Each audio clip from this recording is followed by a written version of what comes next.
There you are. Yeah, Hello. okay. Hello, sir. Very good morning for you.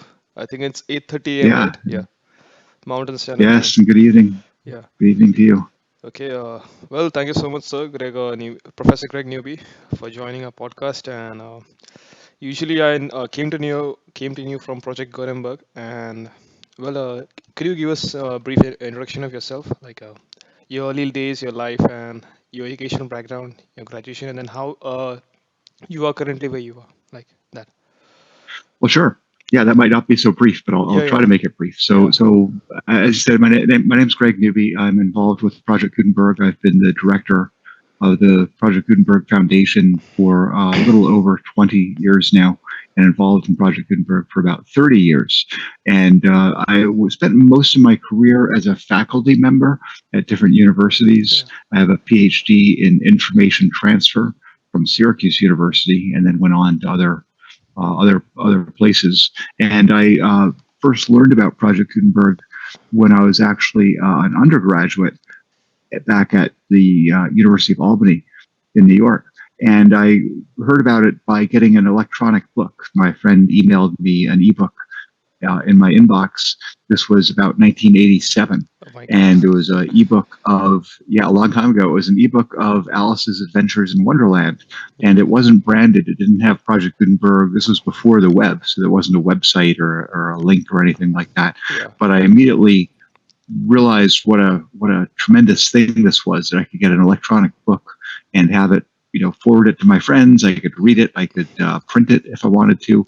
So I immediately got the idea of an electronic book. And that was 87. Yeah. A few years later, I had my first faculty position as a young academic at the University of Illinois in Urbana-Champaign. And I saw a newspaper article there that featured Michael Hart and Project Gutenberg. That was 1991. And I called him. I was in the same town as Michael was, and he was the inventor of electronic books and the founder of Okay. Project Gutenberg. And I was familiar with Project Gutenberg by then, a few years later. And we became friends. And I helped out. I made some new ebooks. I helped out. And then as my career progressed, I went to other positions, other states, eventually even other countries, and maintained my role with Project All Gutenberg. right. So Michael Hart was about the same age as yours, like, or he older? No, he was older. He Yeah. was someone that graduated from high school in the late Okay. 1960s, Okay. I or see. I maybe, see. I guess, Nice. mid to late. I think it was Yeah. 66. And he was actually at University of Illinois Yeah. in the late 1960s and early 1970s. His parents were faculty members there at the University of Illinois. So he was around for maybe 20 years before I showed up. He began doing Project Gutenberg in Yeah. 1971, and I arrived 20 years later in 91. 1991. Yeah. Okay. So from that time, your relationship transcended, and I think you have taken over as CEO right now, currently. So how is the experience Yeah, like been for you? Yeah. So what happens in a lot of organizations or a lot of sort of projects or efforts Yeah. is there's an evolution over time of the Yes. organization. And so in the very early 2000s, like 1999, 2000, it became evident that there needed to be a true, like a corporation, like a true organization that would Yeah. not only help run the organization, which is mostly volunteers and it mostly runs itself. You need someone sort of in charge, but it's not operated like a business. But we needed to have that formal corporation so that we could do a few things that needed that corporate standing. And the top of the list for Michael was the ability to Yeah. do fundraising, to try to bring in some donations and maybe get some grants and Yeah. stuff like that to help sustain the organization. And previous to that, for the 20 years or so previous to that, he had a relationship with the University of Illinois. We had a relationship with a college called Illinois Benedictine College in Illinois. We had a relationship with Carnegie Mellon University. Yeah. And in all of those cases, university was sort of the nonprofit that could accept donations, but those weren't great. Like we didn't control our own Yeah. destiny. as Project Gutenberg. So So forming the corporation meant that we did, and that was like I said around 2000. And he needed, and I had been involved with Project Gutenberg for almost 10 years 10 at that years, yeah. time. But we needed someone to be the head of the corporation, so he picked me. So even though Yeah, Michael was the founder, and my friend, and he was really calling the shots, he was really in charge. yeah, I became his boss. yeah, So I yeah. was the so essentially what we discovered is Yeah, that Michael didn't really have a lot of patience, and he didn't really even have a lot of I guess acumen. Like he wasn't really that good at the business side yeah, of the yeah. So organization, that's where and I you was like I had bring a the, lot yeah, of. you brought your That's skills where I in, yeah, came in. Yeah, I had a lot yeah, of patience for yeah, filling out donation yeah, yeah, forms all that and stuff, yeah, writing policies, and and he was really great at just making things happen. And so of course I've picked up some of that. So now I do kind of everything. But that was really the yeah. comfortable role. Was I was So the right now, corporation for the Project foundation, and he Gutenberg, was the creative spirit. yeah, right now Project Gutenberg is hosted by University of North Carolina, right? And the volunteers who work there, so like, do they have some kind of a Mhm, stipend or payment, like, or they do it for free, something? mhm.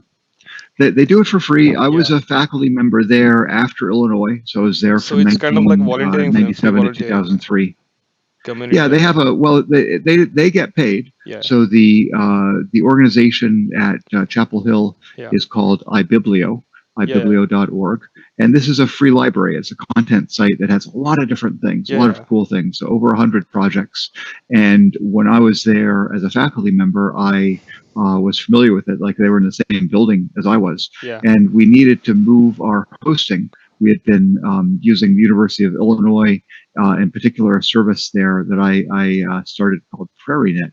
And PrairieNet was closing. It was not going to continue after I left the university. It was a matter of yeah, time before it closed. So we had to move from PrairieNet to someplace, and we decided to move to iBiblio. And that was around the year 2000 or 2001 that we yeah, made that move. And we've been there since then. So over 20 years with this site. There it's a professionally managed site. The people that run it are employees of the University of North Carolina, yeah, yeah, but it's free to us. It's all free content, free services. So it's yeah, very well aligned. Like it's a yeah. it's a No, I just mission read aligned because organization. your website offers about 70,000 digital books. I mean, that's a very big number. I mean, in terms of monetary, it may Mhm, seem less, but actually, when you see the books and the size and the pages and the various versions, it's quite a big number. mhm. 70,000 digital archives. It is. Yeah, It is, and we add about 200 new books per month. yeah. That's So we that's what I'm still saying. are Yeah, actively adding content. yeah, Yeah, and also we change. We make fixes. So when we yeah, find a typo yeah, yeah. All the or stuff. Yeah, sometimes the languages and the yeah, all the errors and updates. stuff. Yeah. Yeah. So Mhm, this is a very basic question. Now, traditionally, when I was growing up, we used to buy books. We had to go buy books. Otherwise, we used to take a membership of a library. But now that we have transferred to a digital age, like a lot of comics and even comic books, they're all available online. So, what would you prefer? Like, would you prefer mhm. buying books, having a possession of physical books, or like reading digitally? hmm Well, I read books all the time, Yeah, and I've been a reader for my whole life, and that's a typical Project Gutenberg story, as yeah, you might imagine. A lot of people are readers and spend a lot of time in libraries. Um, Personally, these days, every book that I read is on my electronic reader, yeah, my digital reader device, not a Kindle. It's one of the other yeah, yeah. brands, but similar, similar to a Kindle. Similar So thing, yeah, reading platform, that's yeah, that's what I use to read. yeah, Yeah, and the advantage of that is that there's really two advantages. yeah, One is that there aren't a lot of local bookstores anymore. yeah, yeah. So I it's know. harder to find physical Hard to books, find and the this. Yeah, you can get them online. yeah, Yeah, but so again, yeah, it's you can like, get them online, yeah, and you can order a physical book physical online, book, of yeah, but course, but the same this is store faster has process, digital yeah. books. Like you can Yeah, store so all the I online like files the in one digital place. books. Yeah, Yep. And then the other advantage is with the ebook reader, it's very easy to change the font size and phones, have a yeah, correct, correct. You comfortable can adjust reading to your experience. comfort. Yeah, yeah. So I like to make a nice font size and nice Yeah, margins, yeah, yeah, and correct.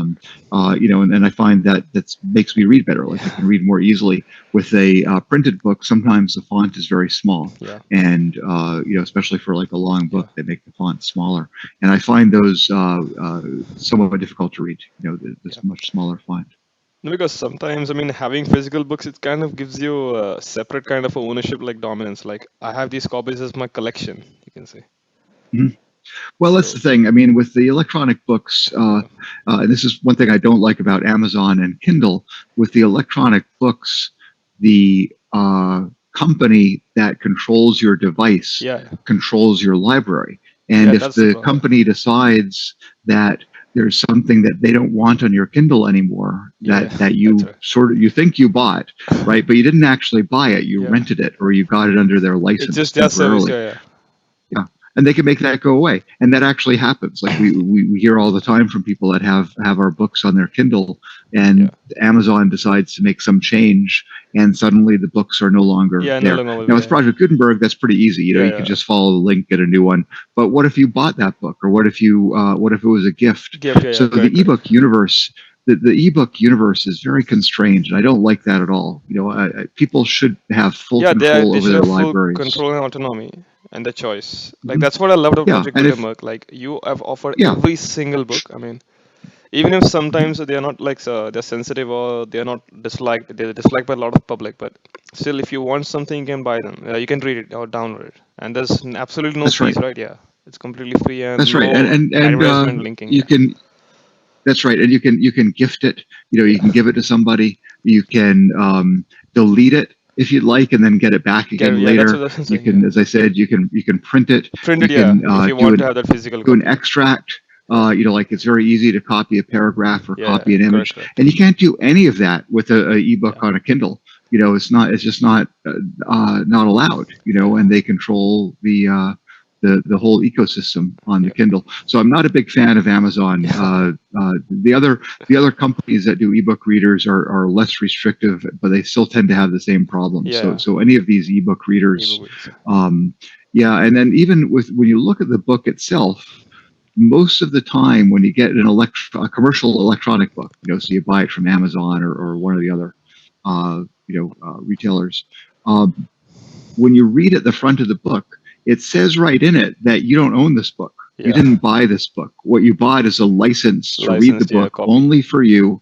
Yeah, you can't share it with anybody else. You can't Yeah, share it with your family. You know, you can't, in many cases, move it to another device. It's yeah. only for that particular So it's just device. restricted to that So, particular device where you yeah, bought it. Yeah, yeah, it's very restrictive, yeah, yeah, and you know, and this is sad. But so for me, I see the trade off, you know, because there's a lot of benefits of electronic yeah, yeah. books, You can share. and you're limited in what you can do on a book reader. Correct, correct. In my That's right. case, most of what I read is for enjoyment. You know, on my Yeah, yeah, book reader, I'm correct. mostly reading like science fiction, and so once I'm done reading it, I don't worry that much if Yeah, I don't have access to that anymore because I'm done reading it, and yeah, also I know that I can get it from the from the library if I need to. yeah.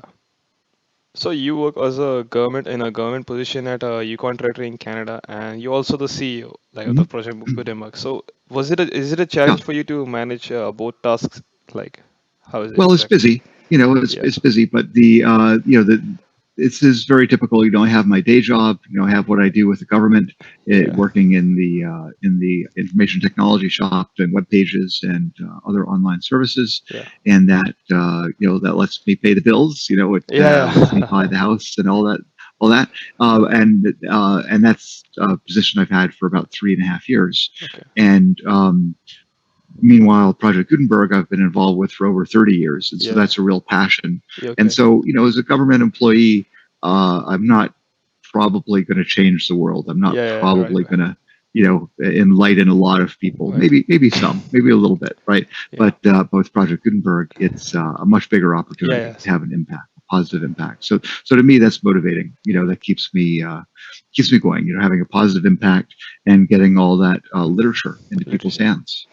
So, can another sub question on this same topic? Like, when you were the CEO of Project Gutenberg, and when you were involved with the project, like, do you have any other job, or like you were completely dedicated to this Project Gutenberg? And Mhm. if then, how did you manage all your bills and everything, stuff like that? Mhm. Like, was Yeah, there? well, Yeah. Project Gutenberg is not. It's something that I've been a volunteer for, Yeah. so Yeah. I don't make. It's not a source of income. So saying, yeah, that's what I'm Um, saying. Yeah.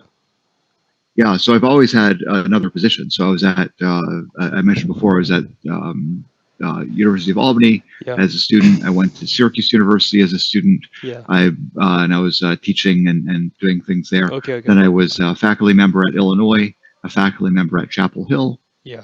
I was then a faculty member at the University of Alaska. I worked in Saudi Arabia Yeah, yeah. for a year at a university there. And then I was back in Canada. I was born in Canada originally, even though I grew up in the United States. United States, So I went back to Canada, worked for the research computing organization there for 5 years, and now I'm with the government in the Yukon Territory. So so those are the you steps of have a my very career. vast spectrum of all the knowledge groups and branches. Yeah, Yeah, that's very appreciable. it's Yeah, been very interesting. You know, like I've moved yeah. around and had an interesting No, it's very good career. that even at But your age, you're still learning. Like yeah, the learning ability of well, that's people right. usually is restricted after they graduate. I mean, people Yeah, do the masters, but once they get into like hardcore job line, it's very difficult for them to like keep learning. Like attend a university program and all the stuff. So that's a very I've been special very thing. Yeah, fortunate. yeah, Yeah, that's I've had great opportunity to learn and to yeah, be in learn. Yeah, interesting areas, and all of the positions that I mentioned, plus Project Gutenberg, yeah, all of these are about using technology to enable people to yeah. do interesting things. You Interesting know, things. Yeah, to fulfill themselves. So all that's steady across all of those. Because when I was a faculty member, yeah. I was teaching the students, mostly graduates, but also undergraduate students, to use technology. You know, that was what it was for, and it wasn't to use technology for, I don't know, mining or space Yeah, exploration or yeah. whatever. It was using technology for knowledge. That was Knowledge. always Yeah, what I was correct, teaching. You correct. know, using technology to expand your access and ability to use information. That's been my focus. And I Focus. mentioned before, my PhD is information Information. transfer. Yeah, Like I'm information actually systems. I'm actually a doctor of information. Yeah, So this is what I do. You know, I yeah, try to get information into yeah, people's hands, and of course, it's a challenge to get the right information at the right time. yeah, That's the challenge, because there's yeah, no shortage of information, right? That's plenty of information. The yeah, question is, how do you get the information you need, yeah. To right the now? public. Yeah. And so that's my emphasis. So this was like something like a part-time hobby, like for you, like a volunteering effort, and you also used it to Hmm. like pursue your other interests, like you said, like PhD. You had a PhD. You have a PhD in information systems. Hmm. So Yep. that's how you connect the dots. It's very Yeah, good. yeah. So to me, it all fits together very nicely. There's a lot of consistency Yeah, in where I've put my effort over the decades, over yeah, the long career that I've had, and Project Gutenberg is very important to me. I mean, it's something that is um, it's enlightening to people. It puts literature in their yeah. Literature. hands. Yeah. It helps people to become literate, more familiar Familiar. with because it's older material. It's more familiar with the Yeah, cultural yeah, correct, history correct.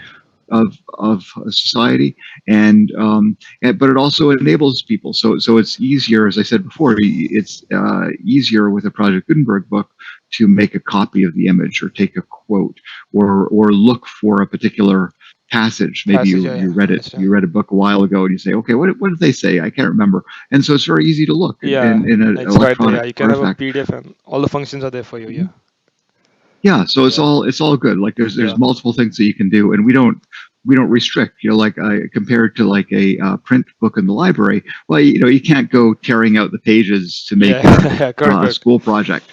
And you Yeah, can't highlight it, and of course you yeah, can't yeah, correct, search correct, a correct. printed book And very so easily. even if Like you there's some do, limitations. yeah, even if you do have the books, it becomes a while, when your parents, or at least my mom used to say, you need to take care of these books because all dust has been settled on them, Yeah, and it becomes very yeah, and tedious to, with an manage electronic those, yeah, book. store them and all the Yeah, that's stuff. right. With electronic book, none of that matters. You Yeah, can, you can like store I it in said, you can cloud or delete the whatever. book, and it just you didn't take it away. In the library, if you don't Yeah, return the book, or you yeah, lose the you have book, to pay a then fine. that took Yeah, away a book, right? But with electronic book, it's no problem it's no problem. Yeah, to do that. that's fine. So I guess it's been a very good journey for you, and currently from your facial reaction, I mean you've been enjoying a job, like a typical person who works 9 to 5, and this Oh problems and that yes, problems. oh yes. Well, it's invigorating, Yeah, because people discover Project Gutenberg all the yeah, time. They didn't know it was there, yeah, and yeah. I then know. they realize that there's this free library. It's all free, Yeah, and it's all people free. Yeah, are surprised sometimes, because they're so used to having restrictions. yeah. With the internet these That days. was my first reaction Yeah. when I saw, because the way Hmm. you've organized it, like 70,000 books and top 100 like popularity and last year, last month, and there was no like like the scamming stuff, like we have restricted user interface like control, like you click on download link, it opens into another page. like advertisement or Hmm. something else plays, and you have to spend about 5 minutes there just to get to the prison link. Like Yes. it was so easy. I actually thought it was like illegal something. Like Yeah. that's Yeah. the beauty That's of the yeah. goal. It was so free. It That's was the so goal. I mean, easy. and Yeah, it's not fancy. yeah, The Project Gutenberg yeah. website That's what isn't that's what. fancy. It's not It's very a simple. flashy Yeah, site, yeah. but it has one goal, and the goal is Spread to knowledge. Yeah, get you to the book. get you To the get you to the book or books that you you can need, start reading it. and yeah, and so you can start reading it, Yeah. or save it. Save Do it a for yourself. bookmark in Yeah, your or browser, cloud. save it Yeah, for later. Yeah, and this is and the funny thing is, of course, this is pretty consistent with the early days of the yeah, internet. As I mentioned before, I was using the internet before there was a web. yeah, Before we had the modern technology. Um, but there were a lot of efforts at that time in the late 1980s, mid to late yeah, 1980s, into the early to mid 1990s to democratize yeah, information, to make it easier for people to do a variety of things, not yeah. just get books or literature, but all kinds of other information Correct. materials, communicate with each other. And the idea was to make this free, but also empowering, and also to have open standards, so Yeah, yeah, that correct. interoperability was very good. And this was motivating behind the origin of the World Wide Web. If you go and read Yeah, what Tim Berners-Lee and Tim others were Berners-Lee. doing in the very early 1990s, yeah, I mean, they were not saying, "Gee, we want ways so that people can buy stuff." They weren't saying, "Gee, we want ways so that companies channel their message Yeah, to the public, or that governments can spread propaganda, or that there could be misinformation. correct, Like, these correct. were, of course, not goals. Their goals were unlimited access to all knowledge, and um, uh, complete freedom of correspondence, complete freedom of interaction among people, so they could talk with each other. So Yeah, this, what Project Gutenberg doing is not strange in that sense. It's yeah, just that it's now the minority. Like, most of your experience on the internet yeah, is, scams and yeah. spams Scams and and someone trying to all the sell you kind of cyber something. attacks. Yeah, You know, it's a dangerous place out there, and yeah, yeah, really. Yeah, misinformation is such a problem.